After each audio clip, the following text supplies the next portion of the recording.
नमस्कार, right for news में आपका स्वागत है। रेडियंट इंटरनेशनल स्कूल पटना ने सांस्कृतिक विरासत और शैक्षणिक उत्कृष्टता के अनोखे संगम का प्रदर्शन करते हुए अपना वार्षिकोत्सव आशा एंड मैजिक ऑफ माइंड धूमधाम से मनाया। वार्षिक समारोह में कक्षा 6ठी से 12वीं तक के छात्रों ने उत्साहपूर्वक हिस्सा लेकर मानसिक स्वास्थ्य के महत्व को उजागर किया।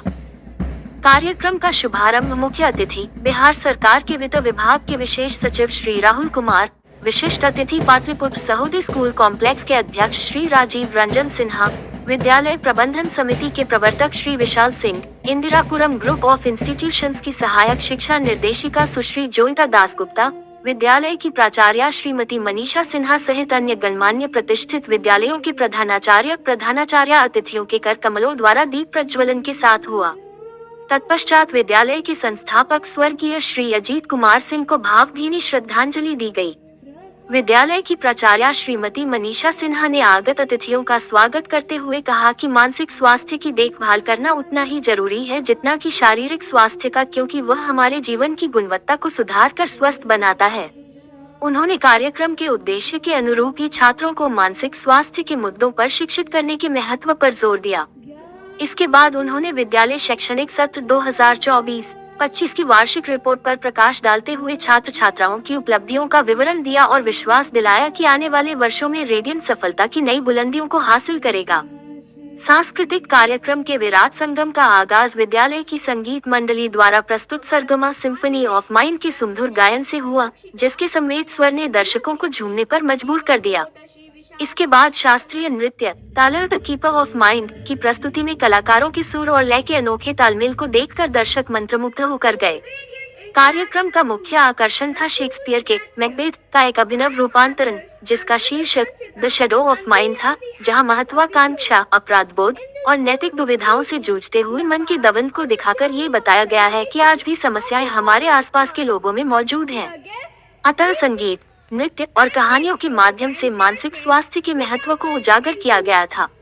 इस अवसर पर छात्रों ने विभिन्न क्लबों की गतिविधियों के दौरान सीखी गई सुंदर हस्तकलाओं की प्रदर्शनी लगाई गई। विज्ञान की अप्रयुक्त सामग्रियों से हस्तनिर्मित रॉकेट का प्रक्षेपण भी किया गया।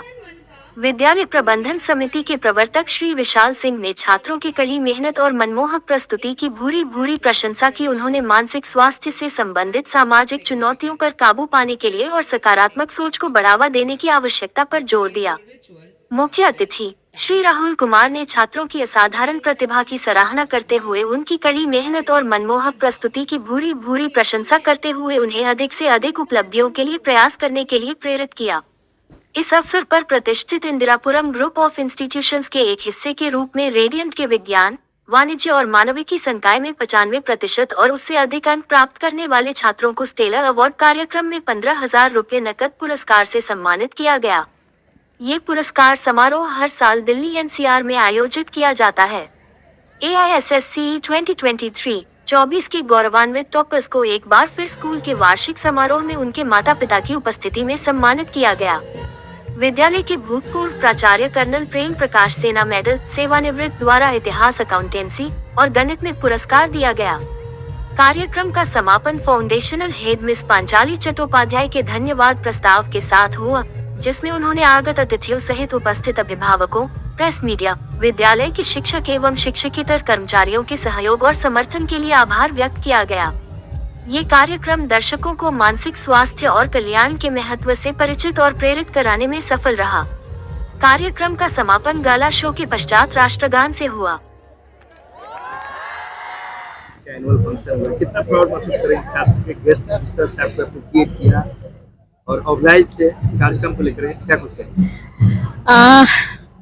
बहुत खुश हूँ, बहुत ज़्यादा खुश हूँ, बहुत सेटिस्फैक्शन हो रहा है, क्योंकि जब आप बहुत कड़ी मेहनत करें और जैसा कि हमारे असिस्टेंट डायरेक्टर ने कहा कि ये एक थीम जो था बहुत आसान थीम नहीं था, लोग एक्सेप्ट करेंगे कि नहीं, मन में बहुत सारे हमारे क्वेश्चंस थे, क्योंकि हम प्ले इंग्लिश में फर्स्ट टाइम कर रहे थे। पूरा प्ले आपने देखा होगा, आज सिर्फ एक गाना को छोड़ के total program was in English. तो बहुत सारे मन में क्वेश्चन मार्क्स तो थे कि एक्सेप्ट होगा कि नहीं होगा, पर I am so proud of my students, my staff member, हर किसी ने दिलो जान से काम किया, बहुत मेहनत की। जो मैंने कहा, मेरे बहुत सारे डांट, मेरा एंड मोमेंट में कुछ विजन बदल आया, नया चीज करने का है। आज जैसे वो विचेस मुझे आपने देखा होगा स्टेज से खींच के ले गई, वो आज अचानक मेरे दिमाग में आया प्रोग्राम के 1 घंटे पहले। तो एंड मोमेंट पे भी सबने चेंजेस करने को सब तैयार रहे, सबने चेंजेस किया। तो टीम एफर्ट है और मैं अपने टीम के लिए बहुत बहुत बहुत प्राउड हूँ। मैम जो इंफ्रास्ट्रक्चर को लेकर के, प्लास्टिक को लेकर से, वो कहीं ना कहीं एक बड़ी बात है। जी, हम आप तो आते रहते हैं हमारे स्कूल में, आपने देखा होगा कि हम कभी भी जैसे थर्मोकोल का प्रयोग नहीं करते हैं, क्योंकि थर्मोकोल जो है वो कभी बायोडिग्रेडेबल नहीं होता है। तो हम सजाना बहुत आसान है उससे, क्योंकि वो कलर भी बहुत आराम से पकड़ता है, कट जाता है, स्टैंड करता है, उसको सपोर्ट नहीं चाहिए होता है। अब हम उसके बदले अगर पेपर पे काम करें या प्लाई से काम करें तो कॉस्ट इफेक्टिव नहीं होता, पैसे लगते हैं। बट हमने अपने स्कूल से बिल्कुल ही थर्मोकोल हटाया हुआ है। सिमिलरली हम प्लास्टिक की भी कोशिश करते हैं कि हम कुछ भी चीज़ ना यूज़ करें। तो हमारा ग्रीन स्कूल है, जो मैंने कहा कि हम फेल कर गए। हमारा कंपोस्ट पिट आ रहा था जिसमें हम चाह रहे थे खाद बनाएं और अपने स्कूल के जो गार्डन है उसमें यूज़ करें, क्योंकि स्कूल में देखिए बहुत ज़्यादा ऑर्गेनिक कचरा निकलता है, बच्चे लंच लाते हैं, बहुत सारी चीज़ें छूटती हैं।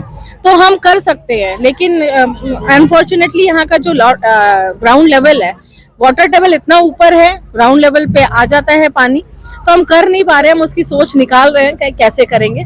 तो ग्रीन स्कूल बनाने का मेरा ध्येय है कि हम स्कूल को जितना ज़्यादा हो सके हम प्लास्टिक वेस्ट से बाहर रखें, और इसीलिए हम प्लॉगिंग ड्राइव भी करते हैं। जैसा आप लोगों को पता है कि हर वेडनेसडे को मेरे बच्चे जाते हैं, प्लास्टिक कचरा उठाते हैं शहर के किसी एक पार्ट से। तो कोशिश है हमारी कि हम अपने प्लानेट में, अपने जो धरती माँ है, उसको वापस कुछ दे पाएं।